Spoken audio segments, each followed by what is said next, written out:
오늘 경기 최종적으로 결국 전반전과 마찬가지로 더 많이 공을 잡은 팀, 경기를 주도한 팀은 파리였고, 후반전에 교체를 통해서 빠르게 이 문제를 수정했던 팀은 과르디올라 감독의 맨시티였지만, 그 뒤에도 경기 계획을 잘 고수하면서 역시나 준비된 선수 교체를 통해서 결과를 만들어낸 팀도 엔리케 감독이었다.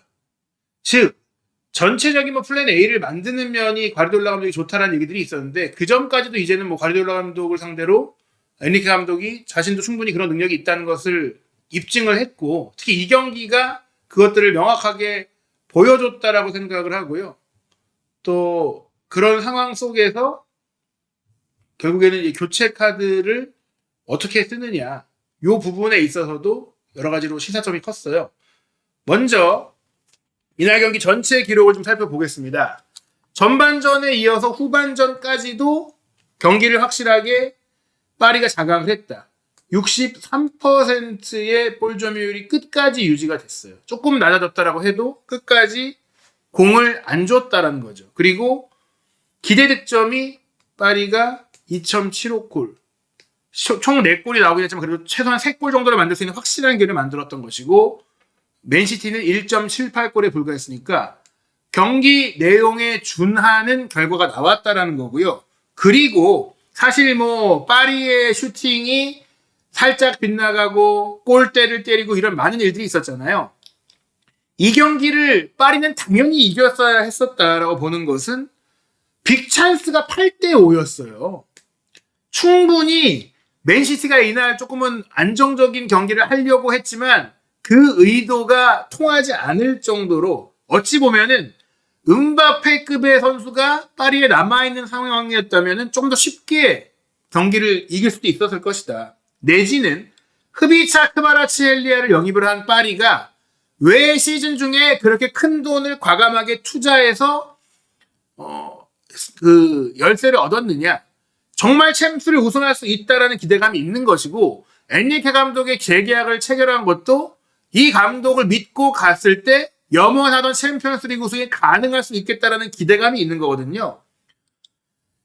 이 경기에서 슈팅이, 물론 맨시티가 후반전 시작과 함께 먼저 2골을 넣었기 때문에 더 과감한 슈팅이 나왔던 것도 있지만, 애초에 엔리케 감독이 전반전의 경기를 잘 안정적으로 운영하던 이강인 선수를 빼고, 전반전만 뛰게 하고 빼고, 후반전 들어서 덴벨레를 넣고 하무스를 넣고 조금 더 좀 과감하게 슈팅을 때릴 수 있는 선수를 투입을 한 것은 이런 기록들, 이런 슈팅들이 나오길 바랬기 때문인 것 같아요. 슈팅 숫자가 26대9, 3배 가까이가 차이가 났잖아요. 예, 맞습니다. 비판을 받던 선수들, 경기 운영력이 좀 아쉽지 않냐라고 생각했던 선수들, 하지만 공을 소유했을 때의 개인기, 조금 이기적인 판단할 수 있는 선수들이 결국 해결을 하는구나. 이강인 선수에 대해서 프랑스 언론에서 억가라고 말씀을 드렸던 그 요인들이 어찌 보면 이강인 선수가 또 참고할 필요도 있는, 조금 더 때로는 내가 안정적으로 가져가면서 동료들이 과감한 플레이를 했을 때 팀 전체의 밸런스를 가져가주는 면도 좋을 수 있지만, 어찌 보면 그런 것들이 감독이 모험수가 필요할 때, 골이 필요할 때는 빼는 선택을 하게 될 수가 있기 때문에 그 점을 이강인 선수도 생각할 필요가 있지 않겠느냐 라는 생각이 들 정도의 오늘 후반전 운영이었다고 봐요. 파리가 26개의 슈팅 중에 유효 슈팅은 9개에 불과했지만 그래도 골대 강타 2번이 있었어요. 맨시티는 9개 슈팅 중에 6개가 유효 슈팅이 될 정도로 안정적으로 슈팅을 골문 안으로 보냈지만 기본적으로 공격 빈도 자체가 많지 않았고, 오히려 또 이런 과르디올라 감독이 공을 잘 소유하고 뺏기지 않기 위한 방향성 속에서 선수들의 슈팅이 좀 아껴지는 부분들이 있는데, 이번 경기는 점유율도 많이 못 가져갔는데 그런 과정 속에서 선수들의 공격 파이널 서드 지역에서의 결정과 선택이 안정적으로 가다 보니까 슈팅이 골대 안으로 가기는 했어도 그 슈팅이 골키퍼를 직접 위협한다거나 상대의 허를 찌르는 상황으로 상대가 알고도 당할 수밖에 없는, 즉 이게 알고도 당한다는 게 정말 슈팅이 좋아서도 있겠지만 이거 여기서 때려봤자 빗나가지 않겠어? 라고 생각할 수 있는 상황들인데, 그게 잘만 맞으면 골이 되고, 그런 상황이 골이 안 돼도 리바운드 슈팅을 통한 골 기회가 될 수 있는데, 그런 것들을 파리는 어떻게 보면은 공격 쪽에서 좀 위기적으로 판단한 거 아니야? 더 확실하게 패스해줘야 되는 거 아니야?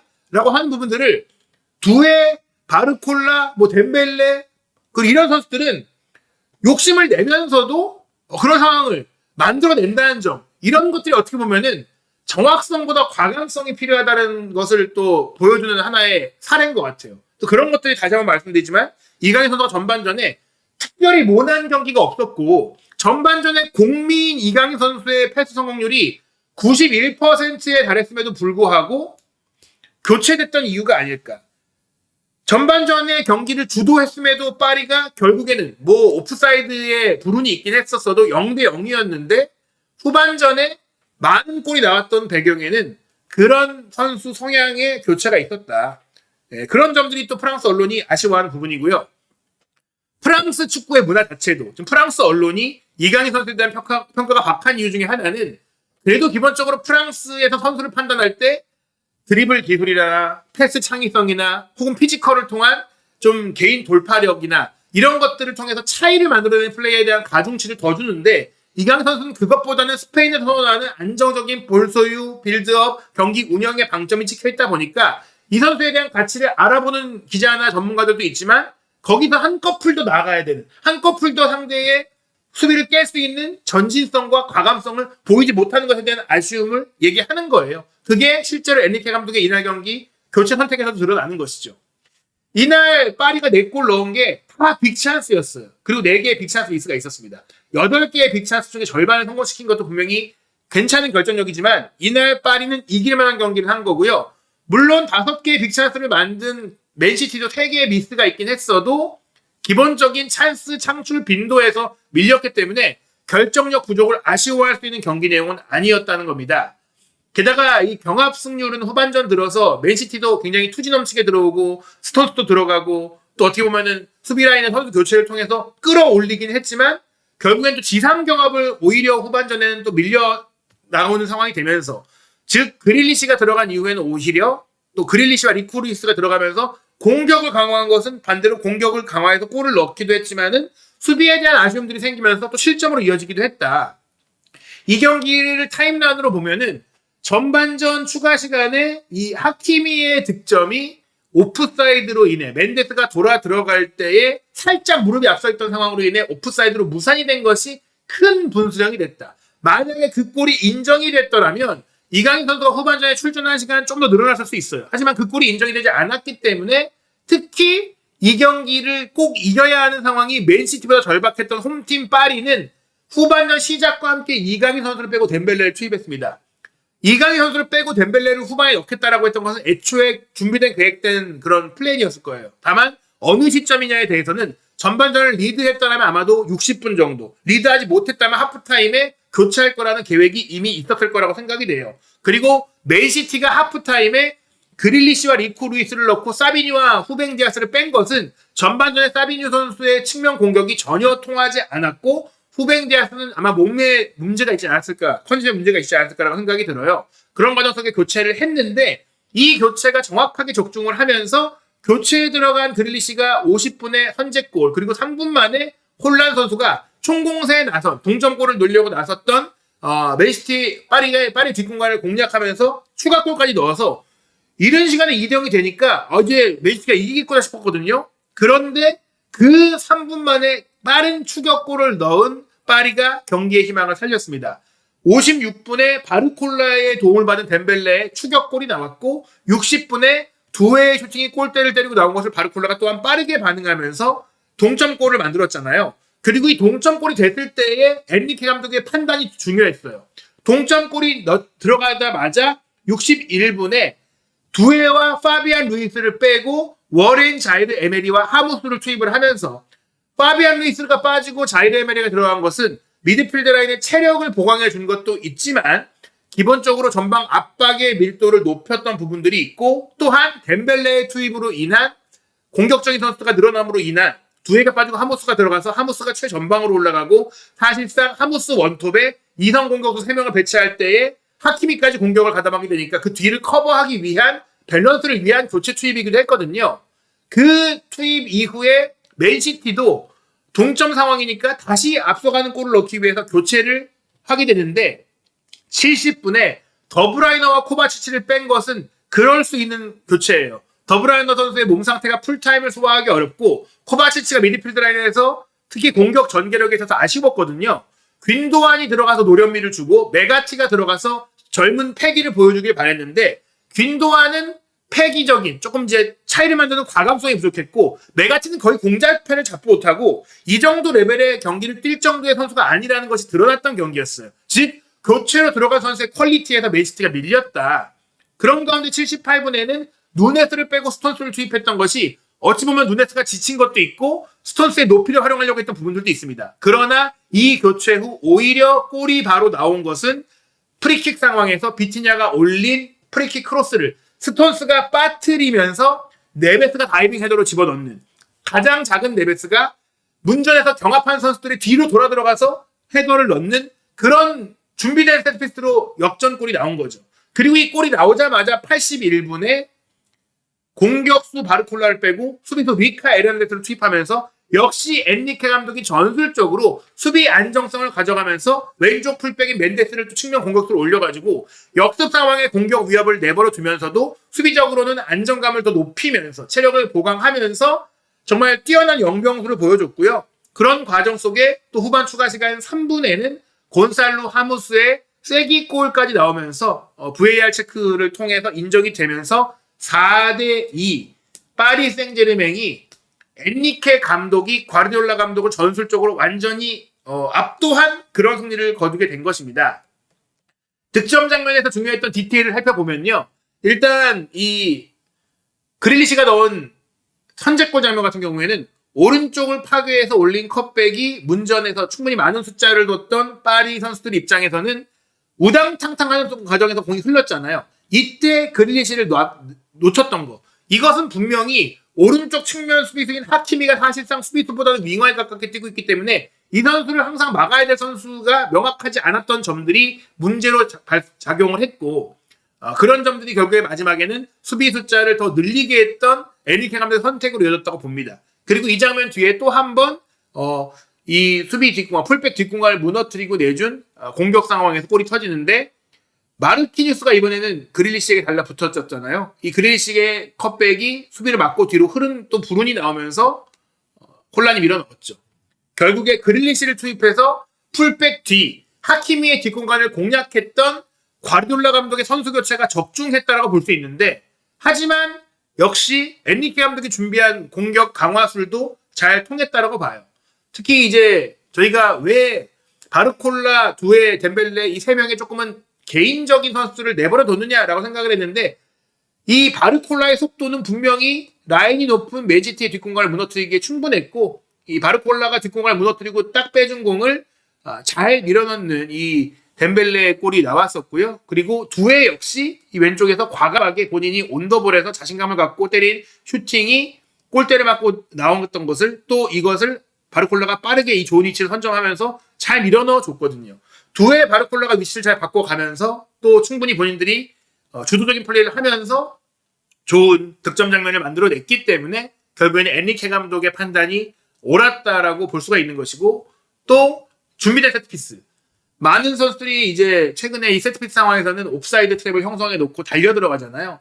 그때 이제 니어 지역, 문전 위험 지역에 선수들이 몰리는데 가장 바깥에 있는 네베스로 하여금 돌아 들어가서 헤더를 연결하게 해줬고 큰 선수들이 가운데 몰려있을 때 작은 선수인 네베스가 상대적으로 주목을 덜 받았는데 네베스를 향한 비티냐의 프리킥 크로스도 애초에 이게 운 좋게 빠진 게 아니라 노려서 들어갔다. 애초에 중앙 선수들을 다 벗기면서 감아 들어간 프리킥 크로스가 전략적으로 통했다라고 볼 수 있습니다. 그리고 가장 좀 저희가 궁금했던 마지막 이 득점은 어떻게 인정이 됐는가 이 부분을 저희가 한번 이 장면을 저희가 보여드리면요. 사실 이거는 선을 좀 그어서 봐야 되는데 현지에 선을 안 그어줘가지고 이게 뭐 명확하게 저희가 이제 보여드리기는 쉽지가 않은데 그래도 제가 봤을 때는 이 상대 수비 맨시티 수비 라인이 이 뒤에 있다가 나와 들어오는 이 하무스의 움직임을 완전히 놓쳤다. 하무스는 이런 것이 어떻게 보면 본인의 또 벤피카 시절부터 장점이었기 때문에 바로 이 장면인데 여기 이 장면이 하무스가 원래 이 밑에 있다가 여기 지나갔는데 하무스가 밑에 있다가 위에 와서 놀아 들어갔잖아요. 여기서 이 동일선상이 됐던 것으로 이제 인정이 된 것 같아요. 그래서 수비가 달려 들어와서 견제까지 해줬지만 마무리 슈팅을 정확하게 가져갔기 때문에 옵사이드 위치에 있다가 올라왔다가 다시 내려갔던 이 라인을 흔들어냈던 움직임 하무스가 굉장히 좋았다라고 말씀드릴 수 있겠습니다. 이강인 선수가 전반전만 뛰고 교체돼서 많은 분들이 또 아쉬웠을 것 같지만 그래도 팀적으로는 결과가 나왔기 때문에 뭐 감독의 판단을 존중할 수밖에 없고요. 그래도 이강인 선수가 전반전에 전체 평점, 팀 평점 2위였어요. 이강인 선수의 전반전 기록을 간단하게 얘기해 드리면 제로톱으로 뛰면서 91%의 패스 성공률, 2개의 키패스, 5개의 크로스 시도, 롱볼 성공률 100%를 기록하면서 준수하고 무난한 경기, 모나지 않는 경기를 했지만 말씀드린 대로 공격 과감성, 슈팅 시도가 없었던 부분들, 빅찬스 하나를 만들어주긴 했지만 슈팅 시도를 하지 못했던 부분이 아마도 좀 아쉬움의 요인으로 평가를 받은 것 같습니다. 그래도 이강인 선수가 팀 내 전술적으로 많은 프랑스 선수들이 개인적이고 조금 이제 리스크가 큰 플레이를 한다면 그와 함께 뛸 때 리스크를 최소화해줄 선수도 필요하잖아요. 그런 과정에서 이강인 선수는 그 역할을 하고 있고 다만 앞으로 한 차원 더 성장하기 위해서는 슈팅이나 돌파 과정에서 조금 더 전진적인, 조금 더 과감한 플레이를 해줄 필요는 있지 않을까라고 이제 생각이 들었던 그런 경기였습니다.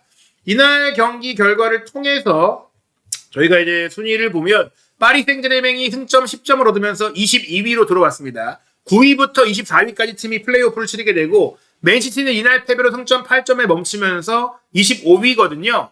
파리가 지금 마지막 라운드를 이제 슈투트가르트와 치르게 되는데 슈투트가르트가 24위 팀이에요. 승점이 현재 파리와 같은데 파리가 골득실차 5위로 22위거든요. 맨시티는 현재 22위인 클럽 브리헤 승점 11점 팀과 경기를 하는데 맨시티가 골득실차 플러스 2, 클럽 브리헤가 마이너스 2이기 때문에 마지막 라운드에서 파리가 슈투트가르트를 이기고 맨시티가 클럽 브리헤를 이기면 파리와 맨시티가 나란히 플레이오프에 진출을 해서 16강 진출을 노리게 되는 상황이 되니까 이번 경기 파리가 이기긴 했지만 아직 파리의 플레이오프 진출이 확정된 것도 아니고 맨시티의 탈락이 확정된 것도 아니긴 합니다. 정말 챔피언스리그가 개편이 되면서 흥미진진한 16강 진출 경쟁이 되고 있는데요.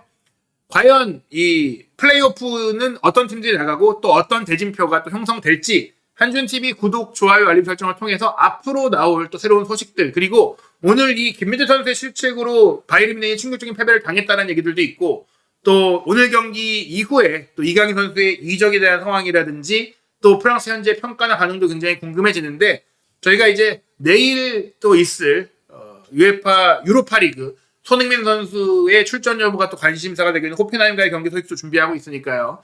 계속해서 한준TV가 업로드할 분석 영상도 확인해 주시기 바랍니다. 내일 새벽 2시 45분에 킥오프하는 토트넘과 호펜하임의 유로파리그 경기도 여러분과 실시간으로 이야기 나누면서 입중계할 예정이니까 계속해서 한준TV 구독, 좋아요, 알림 설정 부탁드립니다. 이른 시간 함께해 주셔서 감사하고요. 내일도 함께해 주시기 바랍니다. 감사합니다.